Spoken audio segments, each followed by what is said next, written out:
Angela was raising a young son on her own.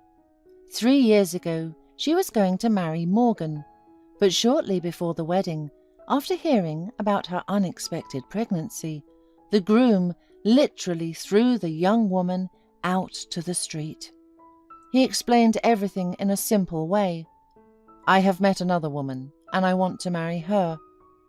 Angela tried to talk to him, but all she got in response was insults. "Who do you think you are? Get out of my house and go back to your dorm. Were you going to live off me? And you were going to pin another man's child on me. I know everything. My mother told me that she saw you with your lover." Angela looked at Morgan in horror and could not believe how he could change so much.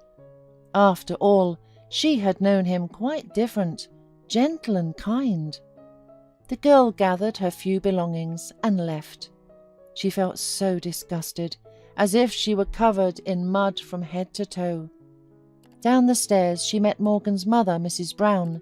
The woman gave Angela a contemptuous look and squeezed her lips squeamishly, and without saying hello, she slightly moved aside to let her pass and continued on her way. Angela had to go back to the dormitory, where she hardly managed to get a room.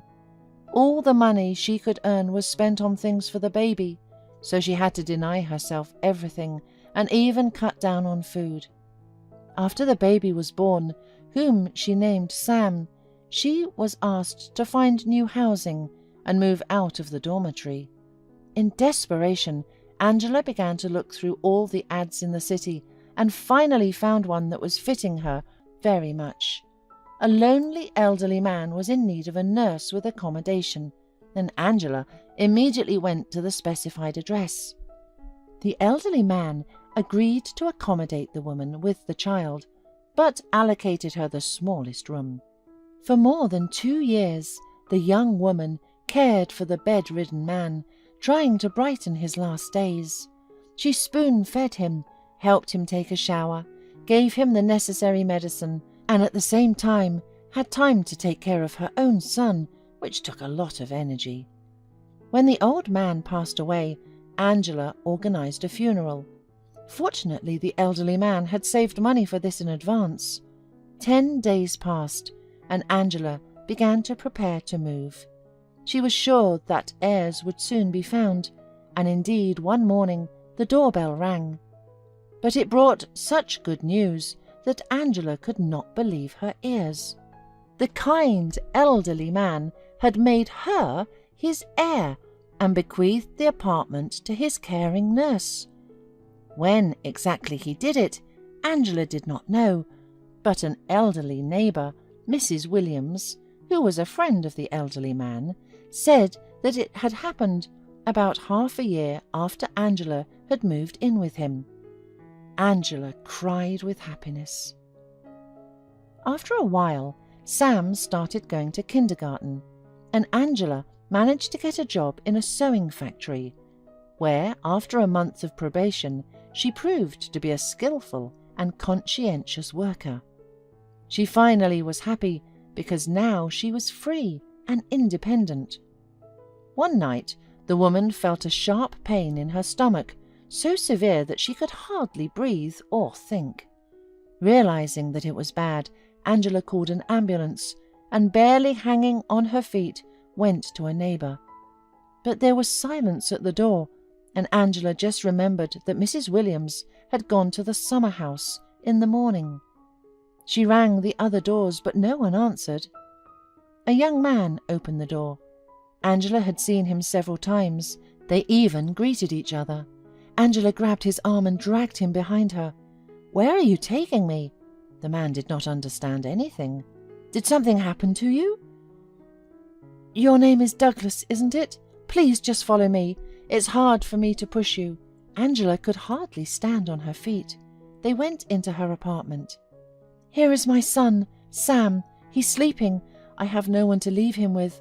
I think I have appendicitis. The ambulance will take me away. Please stay." The pale woman groaned and crouched in pain. "Please stay with him. Here's my phone number." At that moment, a paramedic team arrived. They examined the sick woman and took her away to the hospital. Douglas was at a loss and did not understand what he should do now, alone with a small child in the woman's apartment. But then, having gathered his thoughts and checked on the boy, who was sleeping peacefully in his room, he settled down on the couch in the living room and dozed off. In the morning, Douglas awoke because someone was rubbing his sleeve. "Sir, who are you? Where is my mommy?" asked a little boy in funny pajamas. "Hi, you're Sam, right? I'm Douglas. Your mum got sick last night and asked me to look after you." "And we're not going to kindergarten?" asked the little boy with a sly smile. Douglas wondered. He didn't know what he should do with the toddler next. He had to go to work, and he could not be with the boy all day. Deciding that the best thing to do would be to ask the child's mother what to do next, he winked at Sam and said, "Let's go see your mother and find out what to do next. And by the way, where's your daddy, kid?"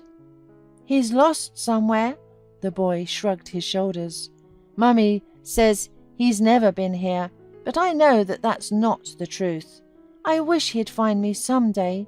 By the way, are we going to have breakfast? Mom always gives me candy and juice for breakfast, and ice cream, of course," smiled the little boy again. "You're a sly one," Douglas grinned, and picking up the boy in his arms, went with him into the kitchen. Having finished with their breakfast, Douglas called to work and warned them that he would not be there today. Then he called Angela and found out which hospital she had been taken to. As it turned out, overnight, Angela was operated on, but now she was already in the ward and was happy to hear that her son was okay. A little later, Douglas and Sam visited Angela in the hospital. "Please forgive me, Douglas, but Mrs. Williams, who often looks after Sam, was not at home, and I was so confused that I started ringing all the doors. Only you opened." "No, it was me who was confused," smiled Douglas. "Just imagine, I am sleeping, not bothering anyone, and suddenly the doorbell rings, and you take me somewhere." Douglas laughed, and Angela embarrassedly smiled. So they chatted for another half hour, and when they were about to leave, Angela told Douglas where the kindergarten was and which apartment Mrs. Williams lived in. When Douglas and Sam left, Angela was still lying there thinking about what good and kind people there were in the world. In the evening, Douglas, having played with Sam in the toy cars, fed the child with supper, read him a fairy tale and put him to bed. Then he went into the kitchen for tea. Only now he remembered that he had put his phone on silent since the night before. Looking at the screen, he saw a bunch of missed calls and messages from his fiancé, Roxy. Douglas called back, and a hail of reproaches immediately fell on him. Roxy was crying and hysterical, suspecting Douglas of cheating. The man tried to explain everything to her, but Roxy did not believe him, refused to listen any further, and angrily hung up. Douglas felt guilty because they were going to the premiere of a new movie today, but he did not even remember it. After thinking about it, he decided that tomorrow he would definitely visit Roxy and apologize. But the next day, he failed. In the morning, he and Sam were almost late for kindergarten. Douglas's appearance was a surprise to the teacher. Then he hurried to work, and after it, he ran back to the kindergarten to pick up the child. Douglas lived such a cycle for several days. One evening, on his way home with the boy, he saw that the windows of Mrs. Williams's apartment were lit up. It meant that she had returned from the summer house. Douglas stopped outside the elderly woman's apartment and was about to press the bell, but stopped, thought for a while, and to his surprise went to Angela's apartment. All these days, Roxy did not call Douglas, and when he dialed her, she hung up. And he also stopped calling, especially since the child was taking up all his spare time. So a whole week went by.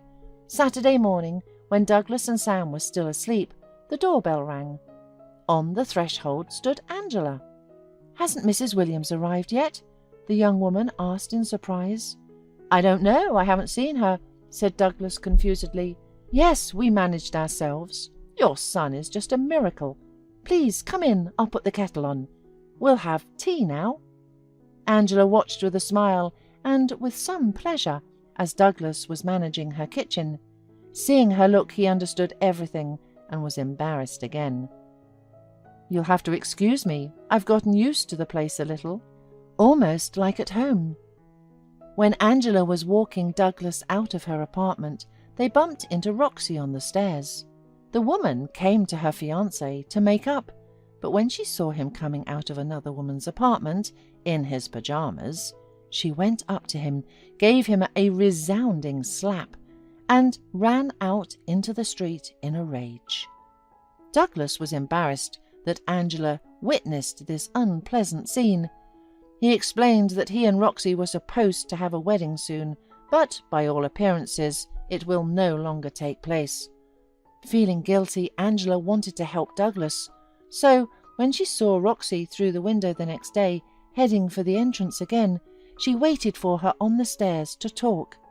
As it turned out, Roxy had come to finally break up with Douglas and return the ring to him, and Angela, not without difficulty, but still managed to explain everything to her.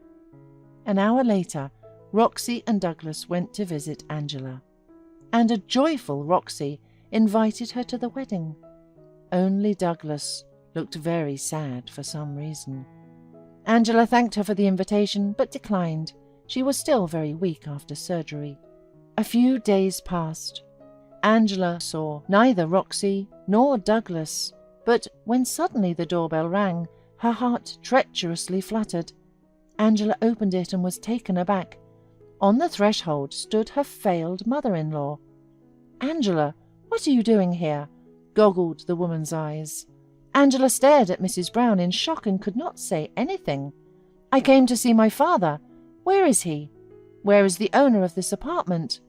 Recovering from her surprise, began to shout Mrs. Brown. Mrs. Williams came out at the noise. "Oh, it's you! Shameless! Remembered about your father? He's been in the grave for a long time, and fortunately you won't get the apartment. He bequeathed it to Angela, who's been looking after him all these years." Upon hearing this, the woman, clearly not very upset by the death of her father, began to shower curses on Angela, and leaving, promised to expose the swindler who seized her inheritance. Angela felt once more covered with mud, and in the evening her ex-fiancé Morgan came to her. He declared from the threshold that he would live here now, and she would have to get out of the apartment as soon as possible. "No, you are not going to live here," Angela said in an even voice. "What?" shouted Morgan angrily, and raised his hand for a punch. Angela stepped back against the wall, but the blow didn't happen, and instead Morgan rolled out of the apartment. It was Douglas, who stealthily entered the apartment, grabbed Morgan, and threw him out onto the stairs. "If you ever come near Angela again, or if I see you near the house, I'll punish you," he threatened Morgan, and then returned to the apartment, where he immediately picked up Sam in his arms. "Hello, son. I missed you so much." "Are you really my daddy?" The little boy rounded his eyes. "Yes, a very real daddy. I didn't tell you right away because I was checking to see if you recognized me." "I did, Daddy. I knew right away. Mom, I told you that Dad will find us." "And what about Roxy, Douglas?" said Angela in confusion. "She'll find someone else, but I want to be with you. Will you marry me?"